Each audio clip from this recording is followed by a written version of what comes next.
What is up, guys? Eric here for BBM Productions, here with my reaction for UFC 313. I'm going to start from the top down and go down from there. Sadly, because the Curtis Blades fight fell out, essentially it was 4 fights that I was picking on. I think I picked on another one. I'll just check my video. Yeah, sorry guys, I just woke up and just watched. I didn't really care that much about the predictions too much. Like I said, work was too crazy. I didn't get time to film study proper. However, let's start with the main event. We lost, and now the division is horrible. It's going to be boring as hell to see fights, unless Alex reclaims the belt. But yeah, Alex Pereira lost. So this was an interesting fight. Live, I was talking to a chummy of mine, a friend, and he was like, "No, dude, Alex is getting dominated." And I was like, "Whoa, he's not getting dominated." The first few rounds, he was busy actually countering quite well. But the problem with counterfighting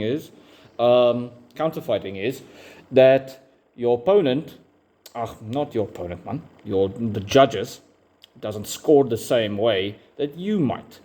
And like the guy in the fight will know I'm winning, and still, because you are just countering, then it will still count against you. That's what I'm trying to say. Unless you make it very obvious that you are ahead. And that, sorry guys, I'm going to try and get the lighting correct here. And that is a problem. So outside of the countering aspect of it, there's 3 reasons I feel Magomed won. Okay. First one, the most obvious one, is the smudge wrestling against the cage, the squishing up against the cage. It's a tactic that works. It was number 1 from round 3 and onwards. So 3 rounds, he was squishing Pereira against the cage and landing strikes there. Not the craziest strikes, not the, well, let's say least effective strikes. Let's say it like that. It's not the worst. So 1, smudge wrestling. 2, constant pressure. 3, he was outlanding Alex overall with total strikes. Oh no, wait, there's another one. He actually landed the best strikes. In my opinion, why is there something in the way? What the hell? Usually there's nothing underneath my desk. Sorry guys. Usually Alex is the one that lands the best shots, but Pereira got dropped, and then from there, the left hand of Magomed found home a lot. And I was kind of shocked actually at how well he landed, but the reason why it landed was Pereira was gun shy. Now, a lot of people are going to be like, no, it was the takedown threat. Oh, no. Even when Alex decided to just strike, he looked absolutely gun shy. Now, I'll check the post-fight press conference because this friend of mine said, hey, listen, Pereira said he got knocked out or knocked down a few times in training, which means he was scared because his chin is compromised. Now, I don't know if that's true, and if it is, I don't know if it comes from one of the rumors that Chael Sonnen might have said, something like that, because it sounds like a rumor to me, and I didn't have time to confirm it yet, or dispel it yet. But anyway, doesn't matter. I think that everybody was making videos about this, but we were all worried because it seemed like Pereira was not like training at all.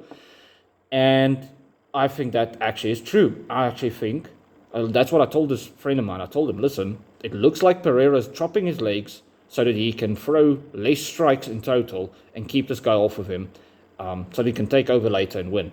Meaning he just wants to outstrike him and just cruise the 5 rounds because his gas tank is down. Now, usually somebody does that when they are ill-prepared because you are tired. Now, funny enough, this actually happened in the Gaethje-Fiziev fight, which we'll talk about now in a little bit, as well. In the first round, Fiziev handled his gas tank very well. He managed it a lot better than the first fight. And he wasn't even trained like full camp this time. So, yeah, it was really cool to see. And the same thing happened here. It seemed like Pereira was just pawing, kicking, and then moving, and then just walking slowly and hoping that Magomed either doesn't throw or doesn't throw constantly so that he doesn't have to defend the whole time. And the reason why is he just wants to chop that leg because then he can shoot as strong. Usually you chop the leg of a wrestler because then they don't have strong enough base to shoot takedowns. Which people are gonna. There's a way around that, which I'm not gonna share for in case it's like a trade secret, but there's a way around it, and it's really easy to understand. But yeah, regardless, Pereira didn't get going at all. Like, he was chicken shit scared of Magomed on the feet. Like, really, you could see he was just like, no, don't hit me. And that's why he was running a little bit. And yeah, outside of that, his defense was a little bit lacking as well. And the variety of strikes, he didn't test. Like, I'm used to people finding their range in the first round and then starting to throw to find out what lands and what doesn't. He didn't do that at all. He threw a few shots and then stuck to his guns and was just like, please, please, please. And then, because Magomed got clipped a few times, because he felt the power, he also wasn't really rushing in, or just, let's say it like this, effectively and smartly coming in to throw more strikes. Now, in the rematch, this is the problem with the rematch here, if we're debating it, Magomed's going to be a bit more active. Because now he's felt the power, now he's seen that Alex is going to be like, oh, please. Like, literally, Alex Pereira was that meme of the guy standing like this with the other guy with the knife. And it's like the meme of a bad day, me not trying to have a bad day, and a bad day trying to have me. And the guy with the knife is standing in front of him.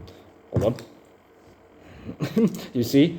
That's what was happening there. And literally, it seemed like Alex was just scared. And I don't know what was going on. This is the weirdest situation I've seen from Alex since his loss at middleweight versus Israel, which a lot of people are like, yeah, there's a caveat next to that because of his chin was compromised from the weight cut. It's not from the weight cut. It's just a perfectly placed shot.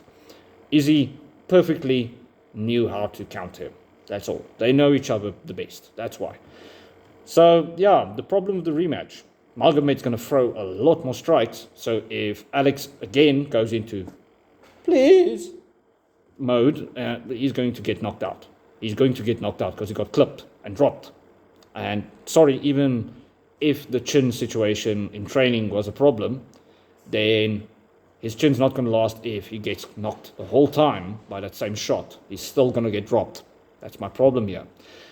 So that, and then Magomed's just going to shoot shots, takedowns from far. He's not going to be scared. He's just going to bulldoze him. I don't see Alex winning then.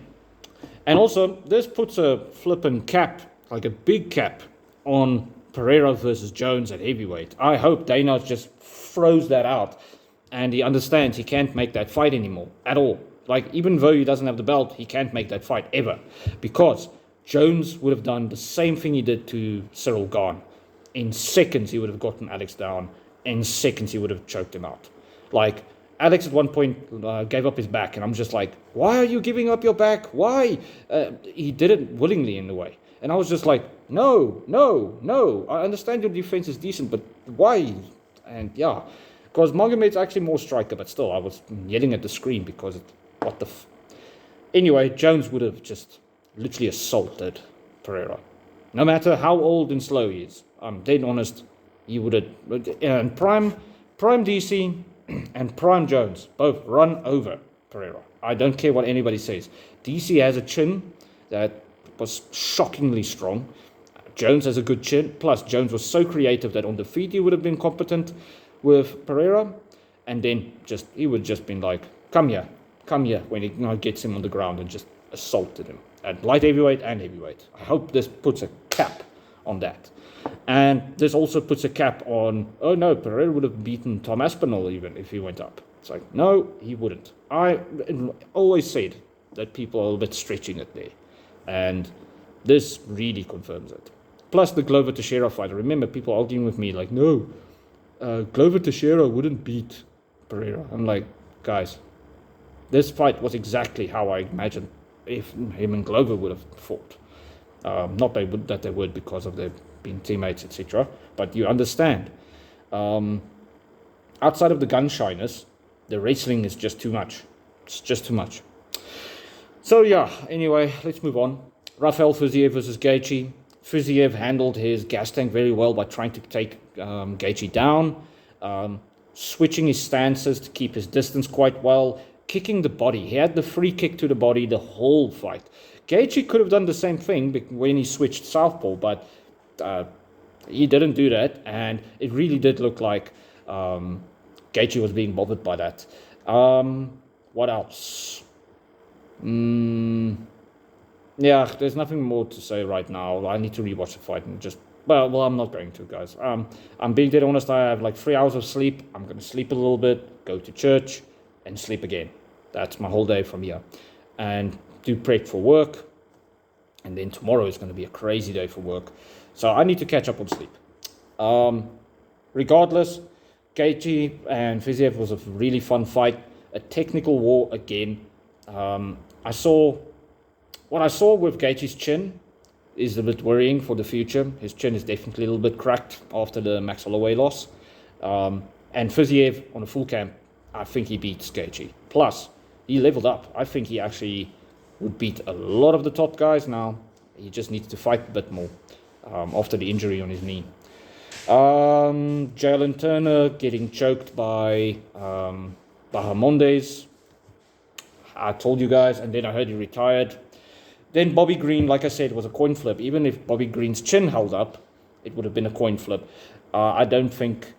well, I need to rewatch that fight. I didn't watch it. I was sleeping at that point. I woke up just before the Jalen Turner fight and then came to watch. And I'm pretty upset that Curtis Blades versus Kuniev didn't happen because they got sick. But yeah, plus when they said illness, I really think it was the big C, if you guys understand what I mean. Other than that, had a 50% accuracy because of Pereira being... And now I'll check the post-fight presser and just see if he has a legitimate reason. If he really does say, oh, some boxer destroyed me in training, which, by the way, Alex does not have the best boxing. A lot of people are going to go after me for this, but guys, boxing-wise, he's not that good. Same with Izzy. It was the problem that Izzy has. This really points out something that I said about Dricus du Plessis versus Pereira as well. Like, holy cow, opens up so many windows. His boxing is a problem. So if he went toe-to-toe with a boxer and the boxer just turned it up and he got dropped the whole time, I hope you guys watching understand the meme. This is the Jamal Hill situation. You do not do that. I hope he learns from this camp, because if he doesn't learn from this camp, if that is the true story, which we can take it with a grain of salt, then 1, don't spar boxers full blast. Only MMA fighters for this fight. 2, work on your grappling so you can come forward. Work on your clinch work so you can come forward. 4, just flip and strike a bit more. The leg kick was landing. Cool. Now, jam the jab. From there, jam the bloody rear hand. I understand Magomed's very quick. And you don't see a towel when he throws. But you need to force him to show the towel. You need to get it out of him so that you can start timing it and stuff. A man as good as Pereira can do that. He can.